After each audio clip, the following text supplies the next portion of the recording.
अस्सलामुअलैकुम नाजरीन। क्या इस बार शादी का जश्न बदल जाएगा खूनी जंग में? क्या शाहीन शाह अपनी आखिरी चाल में कामयाब होगा या औरहान बे उसे हमेशा के लिए खत्म कर देगा? आज हम बात करेंगे कुरुलुश औरहान एपिसोड 21 ट्रेलर 2 की मुकम्मल ब्रेकडाउन और जबरदस्त प्रिडिक्शंस की।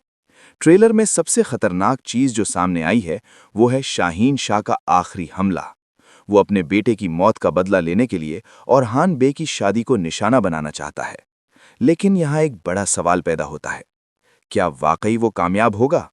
मेरी प्रिडिक्शन ये है कि शाहीन शाह का प्लान फेल होगा और मुमकिन है कि इसी जंग में उसका खात्मा हो जाए, क्योंकि औरहान बे अब पहले से ज्यादा ताकतवर और तैयार है। अब बात करते हैं एक इंटरेस्टिंग एंगल की। नीलोफर खातून और अस्परूचा खातून, इन दोनों के दरमियान राइवलरी वाज़ेह नजर आ रही है, बिल्कुल वैसे ही जैसे बाला खातून और मालहून खातून। शुरू में टेंशन जरूर होगी, लेकिन आगे चलकर दोनों मिलकर औरहान बे का साथ देंगी और सल्तनत के विजन को मजबूत करेंगी। ट्रेलर का सबसे शॉकिंग सीन, जहां नीलोफर खातून को खंजर लगता हुआ दिखाया गया है। लेकिन यहां पैनिक होने की जरूरत नहीं।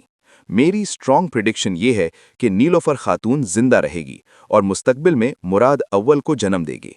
यानी ये सीन सिर्फ सस्पेंस क्रिएट करने के लिए है। अब आते हैं एक और सस्पेंसफुल सीन पर, एवरोनोस बे और फातिमा खातून। यहाँ दो पॉसिबिलिटीज हैं। दुश्मन उन्हें कैप्चर कर सकता है या ये सिर्फ टेंशन बिल्ड करने के लिए सीन है, और लास्ट मोमेंट पर अल्प्स आकर उन्हें बचा लेंगे।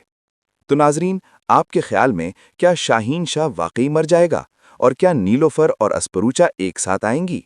अपनी राय कमेंट में जरूर दें। वीडियो पसंद आए तो लाइक करें और चैनल को सब्सक्राइब करें मजीद ऐसी ही वीडियोस के लिए।